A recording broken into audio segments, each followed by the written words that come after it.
존경하는 국민 여러분, 이석현 의장님과 선배 동료 의원 여러분, 그리고 이완구 국무총리를 비롯한 국무위원 여러분, 충남 공주 출신 새정치민주연합 박수현 의원입니다. 먼저 충청도의 동료 의원으로 의정활동을 함께했던, 특히 호베이 스피리토 유료 오염사고 특위에서 오랫동안 함께 노력해왔던 고 성완종 경남기업 회장님의 명복을 빌며 애도를 표합니다.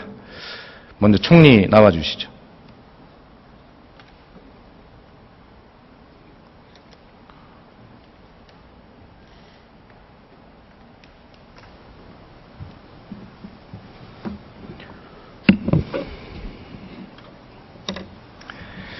예, 우선 총리와 저는 매우 각별한 사이라고 저는 그렇게 생각을 하고 있습니다. 우리 지역의 선배에 대한 예의나 또 인간적 안타까움을 가지고 있더라도 대한민국의 국회의원으로서 총리께 국민적 의혹에 대한 질문을 해야 됨을 먼저 말씀을 드립니다.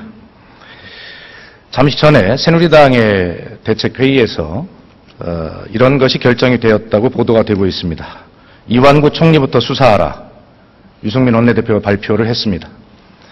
총리직을 유지한 채 수사를 하느냐라는 기자의 질문에 유승민 원내대표는 총리직을 유지하느냐 또 총리직을 물러난 상황에서 수사에 임하느냐 하는 것은 대단히 곤혹스러운 문제이기 때문에 결론을 내리지 못했다고 하면서 마치 총리의 그 결단에 달린 것처럼 그런 뉘앙스를 가지고 이야기를 했습니다. 자, 이거에 대해서 총리 어떤 생각이십니까? 혹시 총리 혼자 이런 문제를 책임을 져라. 4.29 재보궐선거를 앞두고 그 선거에 미치는 악영향을 생각해서 총리에게 책임을 다 지라고 하는 그러한 마치 그런 꼬리 자르기식 같은 건 서운함을 느끼지 않습니까? 서운한 생각 없습니다. 당연한 말씀으로 받아들이고요. 그 말씀에 동의합니다. 총리부터 수사를 받겠습니다. 그리고 총리직을 하느냐 안 하느냐 하는 문제는 총리직은 대통령 임명으로 국회에서 인준을 하지 않았습니까? 근데 그 총리 전에 저도 국회의원입니다. 정치인의 한 사람입니다. 정치인은 너나 할 것 없이 다 명예가 있고 한 것입니다. 한 분의 근거 없는 메모 내지는 진술 한마디로 이 막중한 총리직을 놓고 그 이런저런 얘기를 할 수 있다고 생각하지는 않습니다. 예. 저에게는 내각을 통할하고 국민 전체를 바라봐야 하는 그런 막중한 책무가 있음을 느낍니다. 예, 어제 오늘 총리의 답변을 들으면서 그런 총리 역할에 대한 그 확고한 신념에 대해서 그건 바람직한 일이다. 저는 그런 생각을 가지고 총리의 답변을 듣고 있습니다만 그런 막중한 자리이기 때문에 더더욱 총리의 처신이 중요하다. 저는 그렇게 생각을 합니다. 지금 총리께서는 예를 들어서 3천만 원을 받은 이런 문제, 이런 것들에 대해서 그런 일이 없다라고 그렇게 답변을 하시지만 일반적으로 국민의 시각은 그렇지 않은 것 같습니다. 그것은 제가 생각할 때 지난 청문회 과정에서도 이완구 총리는 우여곡절 끝에 총리에 오르셨습니다. 그 과정에서 아직도 국민들에게 확실하게 해명되지 않은 그런 부분도 일부 남아있다고 생각합니다. 그런 와중에 저는 총리가 이 총리의 역할을 수행하면서 그러한 국민적 의혹이나 이런 것들을 잘 씻어내고 성공한 총리가 되기를 진심으로 바랐고 공사서에서 그런 말씀을 여러 차례 드린 바가 있습니다. 그러나 안타깝게 이번 사건이 터지면서 총리 부인에도 불구하고 국민들은 청문회 속에서의 의혹에 더해서 이런 것들이 자꾸 겹치기 때문에 그런 막중한 책무를 수행해야 할 총리에 대해서 신뢰를 잃은 것이 아닌가. 그것이 가장 큰 문제이다. 총리의 논리대로 그렇게 막중한 역할을 해야 되는 총리가 신뢰를 잃었다면 이 문제는 총리께서 결단하셔야 되는 문제가 아닌가. 이런 생각이 드는데 어떻습니까? 이런 식으로 국정이 운영이 되고 정치인이 또 이 공직에 있는 사람들이 이 문제를 놓고 처리가 된다면 그것은 대단한 혼란을 일으킬 것으로 생각을 합니다. 네. 자, 그 태안군 의회 의원과 서너 차례 통화를 하셨다고 그랬죠. 혹시 그 서너 차례 통화가 완료된 이후에도 통화를 다시 시도하신 적이 있습니까? 그 통화는 분명히 좀 해야 되겠는데요.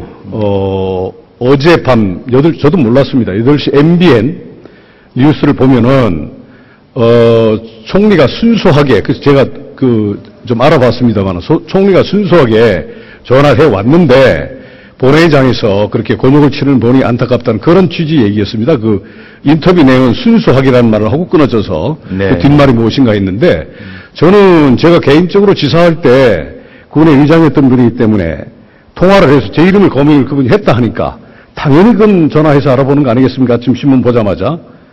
그래서 전화했던 것이고, 세 통화, 네 통화 전화한 것 같아요. 근데 그 후에 그 어른이 굉장히 부담스럽게 돼가지고, 저도 이제 시간이 쫓기다 보니까 낮에 하루 또 생각내 또 전화하고 또 안 받고, 또 생각나서 또 전화해서 안 받고, 그게 통틀어서 그래 된 것입니다.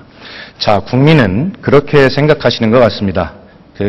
총리가 서너 차례 통화를 했다고 하지만 그 서너 차례도 과한 것이다. 이런 것이 국민적 시각인 것 같습니다. 물론 총리의 지금 심정은 이해가 갑니다만. 자, 제가 듣는 이야기는 이렇습니다.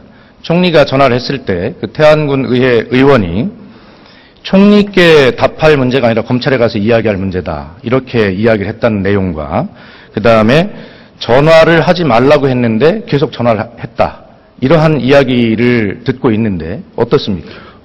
그런 얘기를 한 적 없고요. 본인이 대단히 곤혹스러워하는 그런 분이길래 전화 재통화를, 저는 나중에 보니까 제가 모르는 분이었습니다. 그분이, 김 의원이라는 분이, 그 이용희 의원 말고, 의장 말고 한 분이 김 의원이라는 분인데, 대화를 하다 보니까 잘 모르는 분이에요. 제가 느낌이.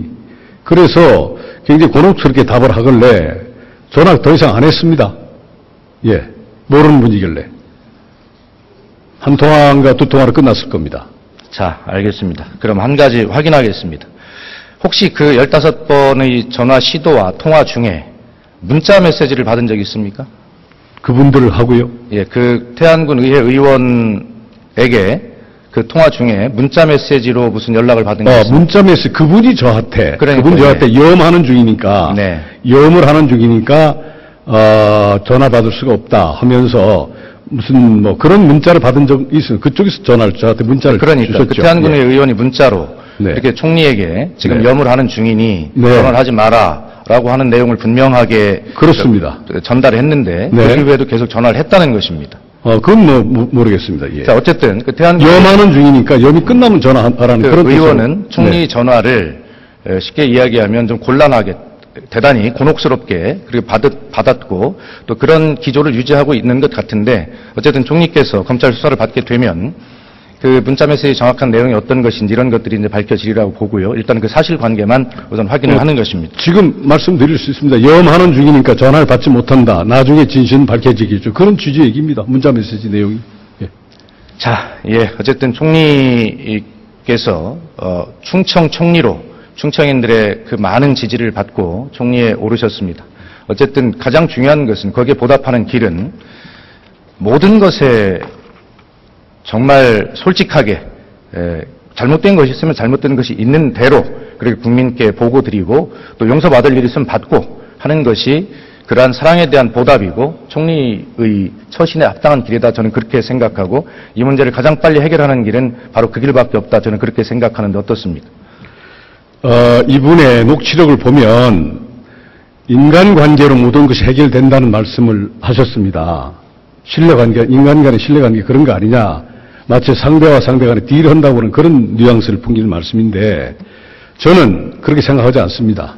국살 논함에 인간관계를 해결할 수 없는 영역이 있다고 생각되기 때문에 저하고는 완전히 다른 가치관을 갖고 있는 분이고요. 두 번째로 그동안 수많은 제가 도지사나 또는 국회의원을 하면서 후원금을 1원도 이 사람한테 공식적으로 받지 않았다고 하는 의미는 무엇을 의미하겠습니까? 그렇기 때문에 행여 2006년도 도지사 선거 때나 2013년, 2014년 그런 관계에 있으면 후원금 한 푼이라도 받았어야 마땅하지 않습니까? 단 몇 푼이라도. 예, 총리. 그러니까 저는 이 점에 대해서 이분과는 그러한 관계가 아닙니다. 예. 그리고 제가 이분하고 그런 깊은 얘기를 나눌 정도로 신뢰관계 있지도 않고요.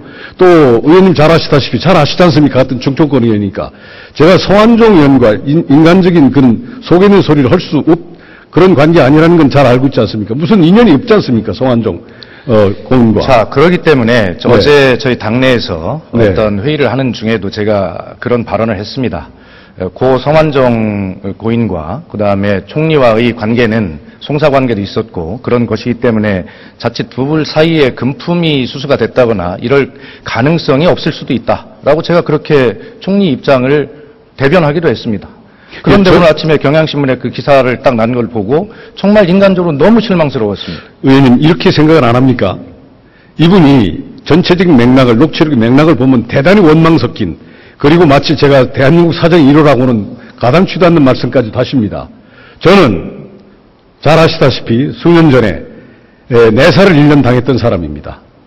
잘 아시지 않습니까? 1년 동안 내사를 당해서 그 여파로 스트레스로 제가 종종 스트레스성 암에 걸렸다는 말씀을 의원님도 알고 계시지 않습니까? 굳이 그 얘기를 하고 싶지는 않습니다만은 그럴 정도로 저는 96년 초선 때부터 10몇 년 동안에 샅샅이 30몇 명이 가는 사람이 내사를 당했지 않습니까? 그럴 정도로 그게 2010년, 11년입니다. 그런 정도로 그 내사를 하고 국가권익위원회에 제가 조사까지 받았을 기록이 되어 있습니다만은 이른바 민간인 사찰 기록이죠. 그런 정도로 했습니다. 그러나 제가 성완종 이 회장 고인과 의원님 아시다시피 같은 충청권 의원이니까 저도 말씀 올리겠습니다만은 도대체가 연이 없지 않습니까? 합당을 해가지고 2013년도에 제가 들어와 보니 같은 당이 됐다는 것 외에는 연이 없는 사람은 어떻게 금전거래가 있겠습니까?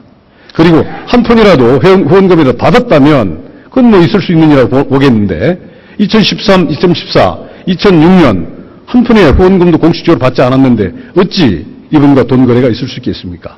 자, 국민의 시각은 그렇다 하더라도 그렇게 총리의 말을 믿어주지 않는 것 같습니다. 어쨌든 이 문제는 명명백백하게 밝혀질 것이라고 그렇게 믿고, 다만 그런 총리의 말에 대해서 좀 국민이 신뢰를 하지 않는 것은 이런 것 같습니다.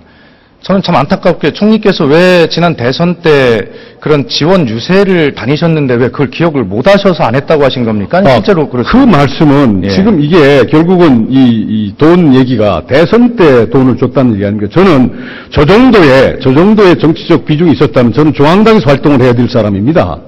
근데 중앙당 선대에 저는 들어가 있지 않습니다.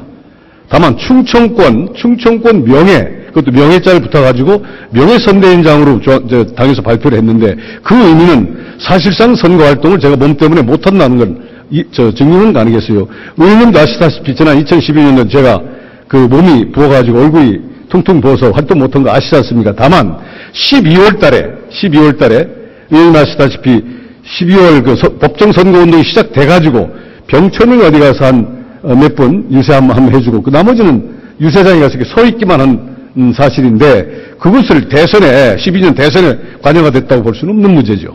자, 어쨌든 어제 존경하는 동료 의원이 유세를 한 적이 있느냐라고 구체적으로 물었는데 총리는 유세장에 한두 번 간 적은 있어 유세는 못했다고 분명히 답변을 하셨어요. 그렇기 때문에 대선에 관여한 적이 없다고 발언했습니다. 아닙니다. 언론 보도에 보면 유세장에 한두 번 간 적은 있으나 유세는 하지 못했다. 유세라는 표현은 제가 모르겠습니다. 저 기억이 그렇게 보도가 돼 있습니다. 네, 그러니까 네. 저는 대선할 때 2012년 대선에 제가 관여하지 않았습니다라는 말씀을 드린 걸로 기억이 됩니다. 자, 그러니까 총리처럼 정확하고 그러한 분이 어떤 답변에 대해서 일관성이 없고 이렇게 자꾸 말을 바뀌게 되니까 신뢰를 국민이 안 하는 것이고 총리가 돈을 한 푼도 안 받았다는 그 말도 신뢰를 안 하는 것이다. 저는 그렇게 생각하는 것이거든요. 그래서 앞으로는 이런 것에 대해서 좀 신중하게 정확하게 답변을 좀 하고 국민의 신뢰를 좀 회복하는 그런 노력이 필요하겠다라는 그런 생각을 저는 분명하게 말씀을 드립니다. 자, 총리 수고하셨습니다. 들어가시죠.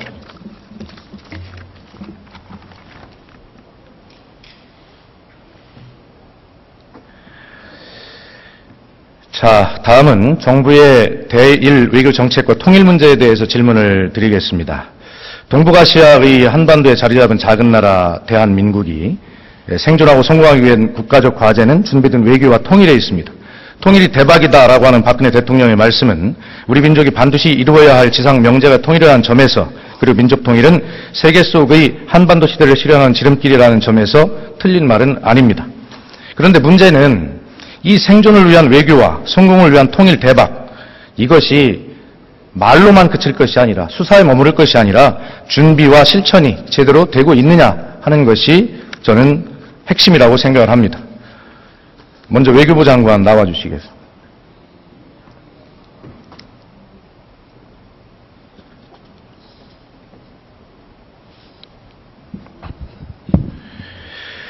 자, 올해는 한일 국교 정상화 50주년이고 한일 양국이 상생과 동반 성장이라는 발전적 미래를 만들어가야 할 원년이다라는데 동의하시죠? 그렇습니다. 자, 그런데 그렇게 하기에는 상당히 좀 많은 걱정이 듭니다. 그래서 지금 일본이 제가 볼 때는 어떤 미국의 암묵적 동조나 묵인을 등에 업고 좀 정말 너무 오만방자하게 우리에 대해서 나오는 것이 아닌가 이런 생각을 가지고 있습니다. 장관, 광해군을 아시죠? 조선시대 광해군은 명청 교체기에서 명나라의 끝까지 4대 외교를 해야 된다는 그런 세력과 그 다음에 아주 신흥 강국인 청나라에 대해서도 균형 외교를 해야 한다는 그런 세력들 사이에 아주 절묘한 균형 외교를 한 그런 군주로 임금으로 그렇게 알려져 있습니다. 저는 지금이 바로 그런 때가 아닌가 이런 생각을 갖습니다. 자, 그런데 우리가 지금 보면 미국이 이 한일 문제에 관해서 이상하리만큼 최근에 일본 편을 든다라고 하는 그런 생각이 들고 있는데 우리가 과연 이러한 어떤 G2 시대의 어떤 부상 이런 것들 시대 속에서 정말 어떤 균형 외교를 하는 것 굉장히 중요하다. 그리고 현상을 냉철하게 파악하는 것이 굉장히 중요하다라고 하는 생각을 가지고 있는데 지금 제가 말씀드린 이 시대 상황이라고 하는 것에 대해서 장관 어떻게 생각하십니까? 예, 지금 말씀하신 대로 지금 현 시점은 냉전 이후 과거 어느 때보다도 엄중한 그런 상황입니다. 그래서 대통령께서 여러 번 말씀하시고 저도 수없이 이런 엄중한 상황에 대해서 말씀했고 또 제 취임사에도 그걸 강조한 바가 있습니다. 특히 이제 이것은 저희의 요인 못지않게 외부적인 요인, 일중관계, 또 미중관계, 미러관계, 또 한일관계도 포함이 됩니다만 이런 다양한 또 북한 문제도 있고요. 그래서 다양한 요소들이 동시다발적으로 이제 긴장을 유발하는 그런 측면이 있습니다. 그 중에서도 이제 한일관계가 진보 정부 때도 어려움이 있었습니다만은 또 지난 정부 때도 어려움이 있었습니다만 지난 2년간 특히 이제 저희가 여러 가지로 지금 도발을 겪고 있습니다. 그래서 이러한 모든 문제에 대해서 저희가 아까 말씀드린 것처럼 역사 문제에 대해서는 단호하게 국제사회와 공조를 취하고 있습니다만은 또 경제 문제라든가 또 문화 교류라든가 또 이해를 공유하는 그런 이제 문제에 대해서는 더 협력한다 하는 이런 이원적인 분리 정책을 취하고 있습니다. 장관이 지난번 3월 30일 제 공관장 회의에서 미국과 중국 양측으로부터 러브콜을 받고 있는 상황이 결코 골칫거리나 딜레마가 아닌 축복이다 이런 말씀을 하셨어요. 지금도 거기에 대해서 변함없습니까? 제가 정확히 말씀드린 건 이제 우리가 축복이 될 수 있다는 말씀이고 하나의 담론으로 이제 제시한 것이고요. 저희 공관장들한테 자신감을 갖고 도전을 이제 기회를 만들어라 하는 그런 취지에서 말씀드린 겁니다만은 아까 이제 다른 의원님께서 말씀하신 것처럼 저희가 처한 이 반도라는 그 위치가 과거엔 하나의 저주처럼 하나의 커다란 약점이었다면은 지금은 이제 남방 대양으로 나가는 하나의 또 장점과 북방 유라자로 나가는 또 장점이 있습니다. 그래서 일종의 허브 역할을 할 수 있는 그런 역할을 할 수 있고 또 저희가 과거보다는 훨씬 더 국력이 상승됐기 때문에 그러한 정도의 그런 역할을 할 수 있다 하는 자신감을 좀 가져라 이런 취지에서 말씀드린 겁니다. 예, 진정한 자신감은 실력이 있을 때 자신감을 가질 수 있는 것이죠. 장관의 말씀이 수사에 그치지 않고 실제로 그렇게 될 수 있도록 현실을 인식을 정확하게 하고 그러한 냉철한 현실 인식 위에 그러한 외교 정책에 대한 미래 비전을 확실하게 세워가기를 바랍니다. 자, 지금 미국 오바마 행정부의 아시아 태평양 재균형 외교 전략이라는 거 아시죠? 네, 잘 알고 있습니다. 어떤 내용입니까? 기본적으로 이제 아시아에서의 국동맹국들과 관계를 개선해서 과거 어느 때보다 과거 중동과 이제 남아시아에 추진했다면은 오바마 행정부의 마지막 단계에서는 아시아를 못지않게 중시한다는 그런 전략입니다. 그래서 많은 전략 자산, 또 경제 자산, 또 외교 자산을 투입하고 있습니다. 이 미국의 아시아 태평양 재균형 외교 전략이 우리에게 피해로 돌아오는 것은 없습니까? 저희로서는 미국의 전방 배치, 특히 이런 재균형 정책에 대해서 평가하고 이해하고 또 지지하는 그런 입장입니다. 제가 생각할 때는 이 재균형이라고 하는 것이 자칫 일본 쪽으로 균형의 추가 더 기울어지는 그런 결과로 되지 않나 하는 우려가 심각하게 들고 있는데 그렇지 않습니까? 미국이 지난 2년 동안 저희 대한민국을 이 아시아 태평양 평화 안보의 린치핀, 연결고리라고 강조해 왔습니다. 또 일본에 대해서는 이제 초석, 코너스톤이라는 얘기를 했었고요. 그 정도로 이제 한국의 역할에 대해서는 굉장히 중시하고 있습니다. 그러나 일본과 한국, 호주는 미국의 대아시아 정책에서 가장 중요한 그런 축이라고 이렇게 보시면 될 것 같습니다. 우리는 역사적 교훈이 있습니다. 카스라 테프트 조약이라는 거 아시죠?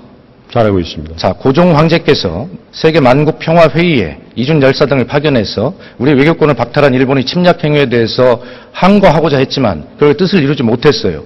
이미 미국과 일본 사이에는 미국의 필리핀 지배와 일본의 조선 지배를 서로 확약한 사이였습니다. 결과적으로 모든 것이 국익이 우선이라는 얘기입니다. 지금 역시 미국의 선택도 중국을 견제하기 위해서는 대한민국과 일본 사이에서 어느 편을 더 들 것인가 하는 것은 그 시기의 교훈이 말해준다고 생각하는데 어떻게 생각하십니까?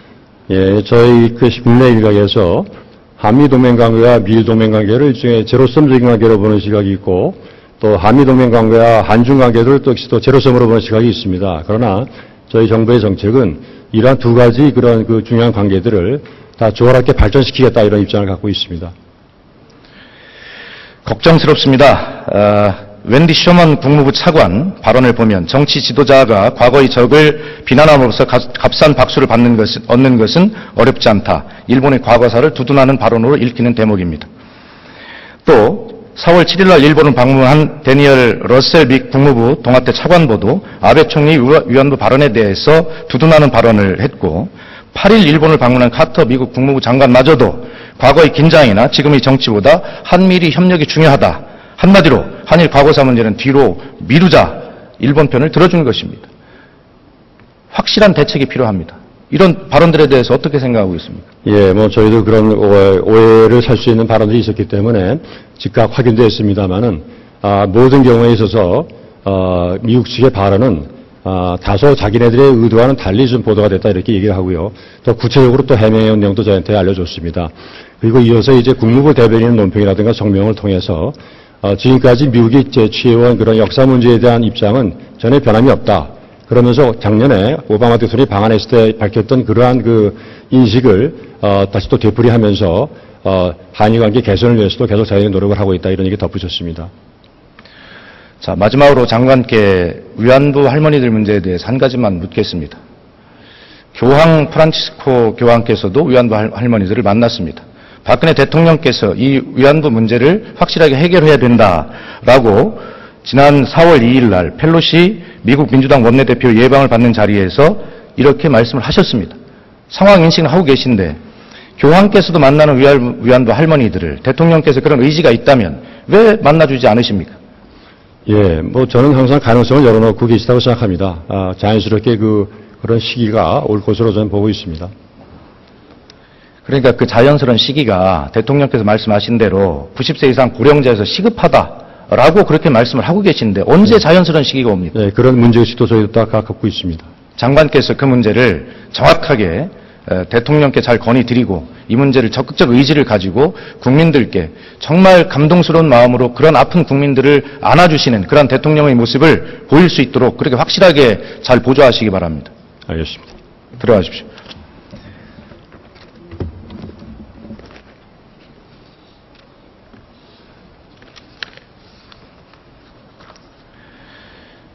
다음에 우리 통일부 장관 나와주시겠습니까?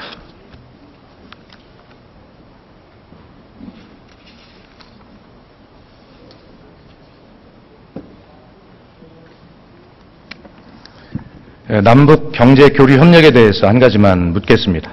이 남북 경제 교류 협력은 통일 비용을 획기적으로 줄이는 방안이고 사실상 통일을 가능하게 하는 핵심이다라고 저는 생각합니다. 어떻습니까?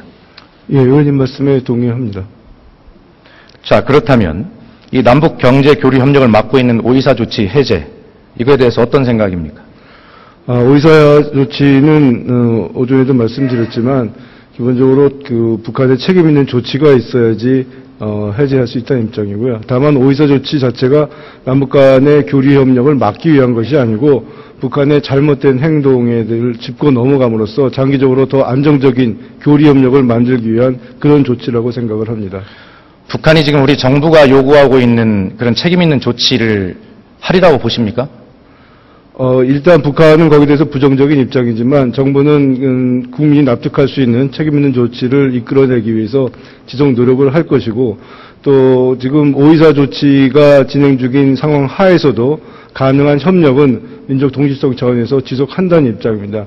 다만 아쉬운 점은 북한이 그러한 그 수준의 교류 협력에도 응하지 않고 있다는 점입니다.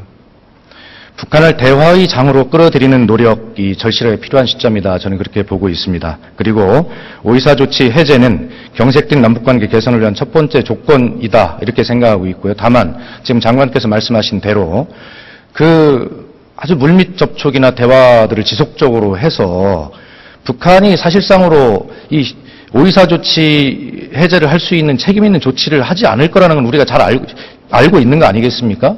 어떤 선에서 이런 것들을 서로 명분을 가지고 할 수 있는 것인가 하는 것을 좀 긴밀하게 좀 진정성을 가지고 서로 대화를 계속 해나가야 된다라고 생각을 하는데 장관 그렇게 하시겠습니까? 예, 의원님 말씀 유념하면서 다양한 대화 방안들을 마련하도록 하겠습니다. 자, 오이사 조치 해제, 금강산 관광 재개, 대북전단의 살포 등 남북관계 현안에서 우리 정부가 더욱 성의 있는 노력을 해야 된다라고 생각합니다. 그것은 우리가 할 말이 없어서가 아니라 그래도 그런 관계를 풀어낼 것이 우리 정부이기 때문에 우리가 더 노력해야 된다라고 하는 그런 생각을 가지고 있고 장관께 그렇게 노력해 주실 것을 촉구합니다. 예, 의원님 말씀 명심하겠습니다. 네, 들어가십시오.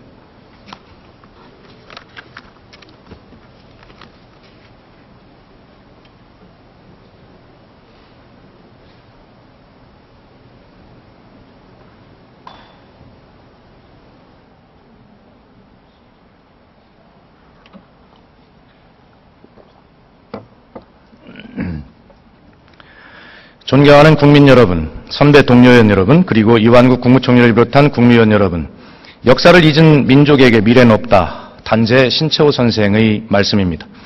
반만년의 유구한 역사를 자랑하는 우리 민족에게 역사는 그 어떤 것보다 소중한 자산입니다. 그런데 지금 우리는 소중한 자산인 역사적 교훈을 실천하고 있다고 자신 있게 말할 수 있습니까? 전략부자의 외교를 미사역으로 포장하느라 우리가 처한 현실을 놓치고 있는 것은 아닌지, 말로만 통일 대박이라고 하고 정작 통일의 길에서 멀어지고 있는 것은 아닌지, 정권 유지에 급급해서 대한민국의 미래를 보지 못하고 있는 것은 아닌지 우리 모두 단재 신채호 선생님의 경고를 다시 한번 되새겨야 할 시점이라고 생각합니다. 경청해 주셔서 감사합니다. 네, 박수현 의원 수고하셨습니다. 다음은 경북 김천 출신의 새누리당 이철우 의원 나오셔서 질문해 주시겠습니다.